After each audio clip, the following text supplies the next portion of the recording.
So hello guys, welcome to Only Concept. This is Priya Pawar, your competitive examination guide.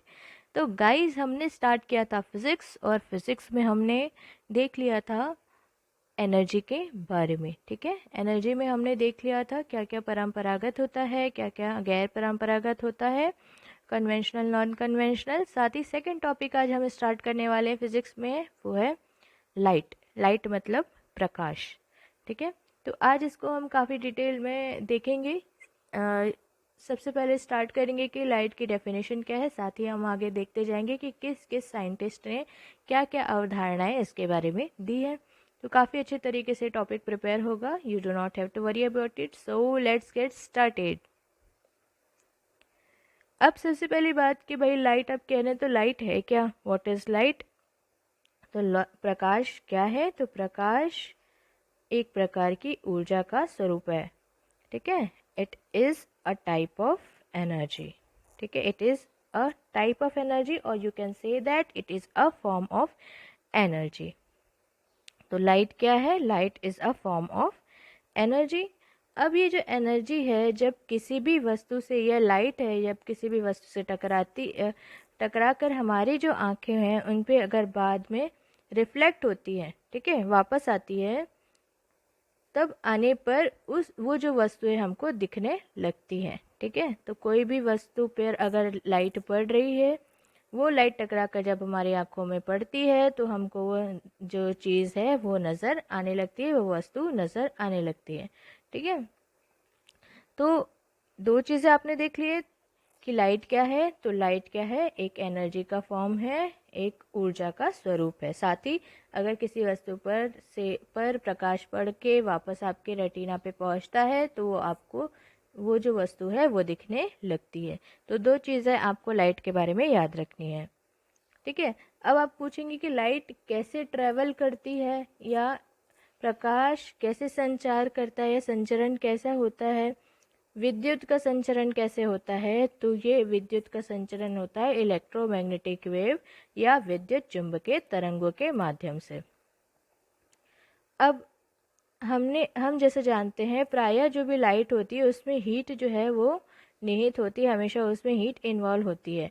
तो प्रकाश में हमेशा क्या होगा, ऊष्मा निहित रहती है। लेकिन कुछ कुछ ऐसे प्रकाश रहते हैं जिसमें जो हीट एनर्जी है ना वो नहीं रहती है। ठीक है, जिसको हम कहते हैं कि ये जो प्रकाश है वो हीटलेस है। ठीक है, तो इस प्रकार के जो प्रकाश होते हैं उनको हम कहते हैं बायोलॉजिकल लाइट या जैविक लाइट। अब आप पूछेंगे जैविक लाइट, इसका एग्जांपल क्या हुआ। जैसे आप सबने जुगनू को देखा होगा, है ना। जुगनू जो होता है, ये समुद्री जीव जो होते हैं, उनमें जो प्रकाश मिलता है ना, ये सब हीटलेस होता है। तो ये जो कॉन्सेप्ट है आई होप आपको कुछ न्यू लगा होगा।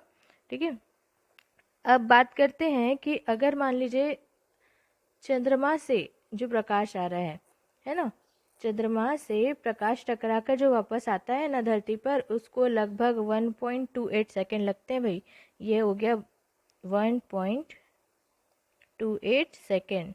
ठीक है, जो चंद्रमा है उससे प्रकाश टकरा कर जब वापस आता है धरती पर तो उसको लगभग 1.28 सेकेंड लगते हैं, 1.28 सेकेंड लगते हैं। वही जो सन है उससे जो प्रकाश धरती पे आ रहा है, आपको पता है क्योंकि सन इज अ ल्यूमिनस बॉडी। ठीक है, सन एक ऐसा ऑब्जेक्ट है जो कि, या स्टार है, तारा है, जो इसकी खुद की लाइट होती है उसको हम ल्यूमिनस बॉडी कहते हैं, याद रखिएगा। जो सोर्स ऑफ लाइट होता है या किसी भी वस्तु की अगर या ऑब्जेक्ट की टेंडेंसी है कि वो खुद की लाइट को या खुद का प्रकाश उत्पन्न कर पाए, तो उसको इंग्लिश में कहते हैं ल्यूमिनस बॉडी। तो सन इज अ ल्यूमिनस बॉडी। तो वो सोर्स ऑफ लाइट है ना, वहाँ से जो प्रकाश आ रहा है उसको लगभग 8 मिनट 20 सेकेंड लगते हैं। कितने लगते हैं, 8 मिनट 20 सेकेंड। अगर इसको सिर्फ सेकेंड में आप लेंगे तो 500 सेकेंड लगते हैं सन से प्रकाश को आने के लिए। तो ये हो गया भाई सब जितना भी चीज़ आपको पता होना चाहिए, factual as well as conceptual. चलिए देखते हैं कौन कौन से साइंटिस्ट ने क्या क्या थ्योरी दी है। एग्जाम्पल्स मैंने आपको बता दिए, जैसे कि जुगनू हो गया या समुद्री जीव हो गए। चलिए देख लेते हैं थ्योरी ऑफ लाइट। सबसे पहली थ्योरी दी थी न्यूटन ने। ठीक है, उन्होंने कहा था कि जो लाइट है या प्रकाश है उसका नेचर कैसा है, तो ये कार्पसल्स की तरह काम करता है। ठीक है, तो कार्पसल्स की तरह काम करता है, जैसे एक प्रिज्म है ना। एक प्रिज्म से जैसे ही आप लाइट को पास करेंगे तो वो 7 डिफरेंट कलर्स में बट जाती है, अलग अलग साथ अलग अलग कलर्स में या अलग अलग रंगों में वाइट लाइट का बदल जाना, यही कार्पसल्स थ्योरी है न्यूटन की। तो आपको याद रखना है न्यूटन का कनिका सिद्धांत या Newton's corpus colour theory of light. फिर आते हैं हेजनबर्ग। तो हेजनबर्ग ने ये कहा कि भाई लाइट तो वेव के फॉर्म में ट्रेवल करती है। जैसे कि उन्होंने एक एक्सपेरिमेंट किया, उसमें देखिए आपको ब्लू कलर में ही दिख रहा है। ठीक है, ब्लू कलर में दिख रहा है कि फोटोन जैसे ही आया, ठीक है, उसने आकर के इलेक्ट्रॉन को, फोटोन मतलब होता है एक, मतलब आपको पता है जैसे ही कोई भी लाइट होती है वो पैकेट्स के फॉर्म में उसमें एनर्जी होती है जिसको हम कहते हैं फोटोन। ठीक है, तो एक फोटोन उन्होंने इंसिडेंट किया, जैसे ही वो इलेक्ट्रॉन से टकराता है उसका पाथ चेंज हो जाता है। माइक्रोस्कोप से जब आप देखेंगे, मतलब उनका ये कहना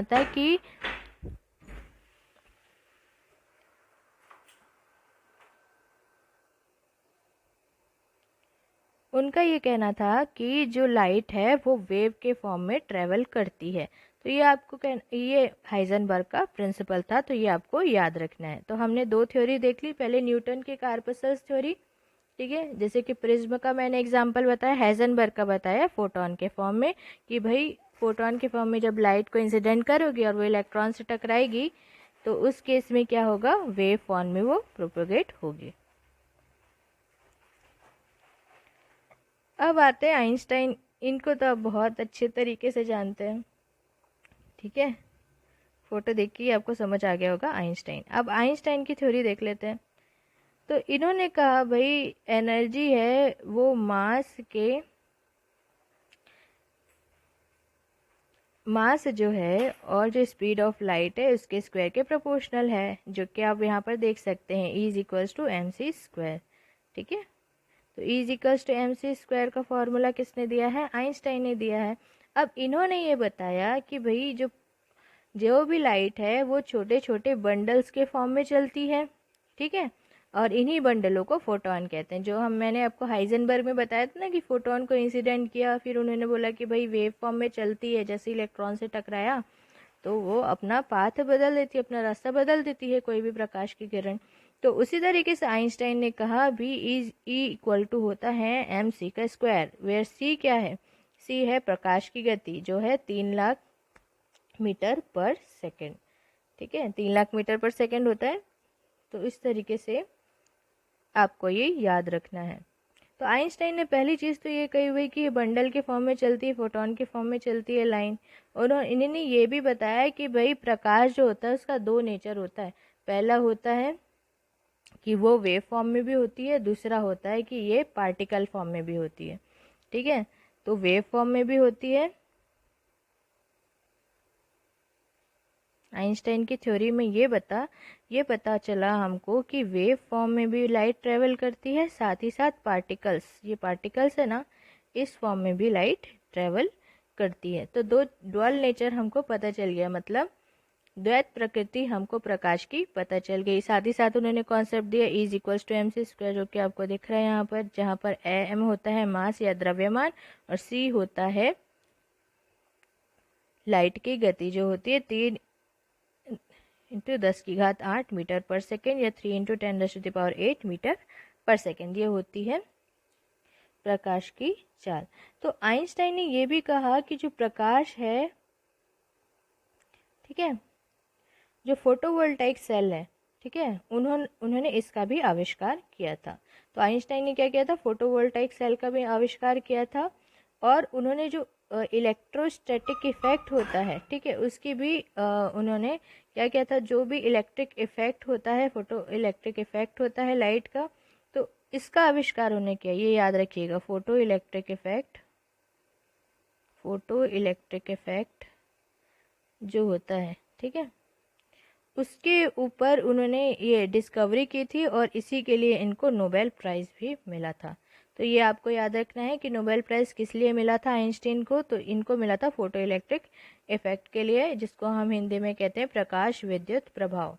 प्रकाश विद्युत प्रभाव के लिए आइंस्टीन को नोबेल पुरस्कार मिला था। वर्तमान समय में जो भी आप इलेक्ट्रिक इफेक्ट देख रहे हैं, जो कि अलग अलग बड़ी बड़ी जो मेट्रोपॉलिटन सिटीज़ में देख सकते हैं, गली लाइट एक्सेट्रा, वो सब इसी प्रिंसिपल पर काम करती हैं। साथ ही साथ जो सोलार कुकर होता है उसमें भी फोटो इलेक्ट्रिक इफेक्ट का असर है वो होता है। चलिए देखते हैं नेक्स्ट साइंटिस्ट क्या कहते हैं लाइट के बारे में। नेक्स्ट साइंटिस्ट है मैक्सवेल। ठीक है, इन्होंने जो इलेक्ट्रोमैग्नेटिक वेव है उसका कॉन्सेप्ट दिया। उन्होंने कहा कि भाई जो लाइट है वो ट्रेवल करती in the form of electromagnetic wave, जिसको हम हिंदी में कहते हैं विद्युत चुंबकीय तरंग। ठीक है, तो विद्युत चुंबकीय तरंग के बारे में इन्होंने बताया कि जिसके ऐसी तरंग होती है या एक ऐसी वेव होती है जिसको चलने के लिए किसी भी मीडियम की या माध्यम की आवश्यकता नहीं होती है। तो इसी तरीके से उन्होंने जो मैंने आपको वेलोसिटी बताया था ना, तो जो भी वेलोसिटी ऑफ लाइट हो गया कि वो जब एयर में चल रही है तो क्या होगा, वाटर में चल रही है तो क्या होगा, ग्लास में चल रही है तो क्या होगा, नायलॉन में चल रही है तो क्या होगा। ठीक है, तो इस तरीके से इन्होंने ये सब कॉन्सेप्ट दिया। तो चलिए मैं आपको बता देती हूँ क्या क्या इन्होंने जो स्पीड ऑफ लाइट बताई थी। तो सबसे पहले इन्होंने बताया कि एयर में अगर लाइट चल रही है, ठीक है, प्रकाश की गति अगर वायु में देखें तो क्या होगी, जैसे मैंने आपको बताया था 3 × 10⁸ मीटर पर सेकेंड या 3 × 10⁸ मीटर पर सेकेंड।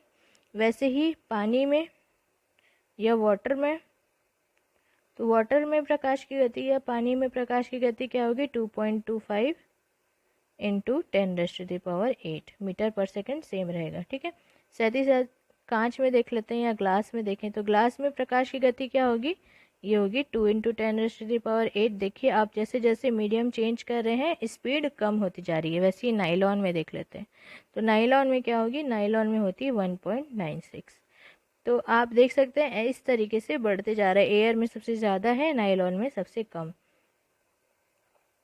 पॉइंट्स का ही डिफरेंस है, लेकिन आपको ये ध्यान में रखना है। अगर आपको डायरेक्टली क्वेश्चन आ जाता है कि एयर में, वाटर में, ग्लास में या नाइलॉन में स्पीड ऑफ लाइट क्या है, तो आप डायरेक्टली इसको याद कर सकते हैं, बहुत इजी है। ठीक है, और जो लाइट होती है ना उसकी सबसे ज़्यादा जो स्पीड होगी, ठीक है,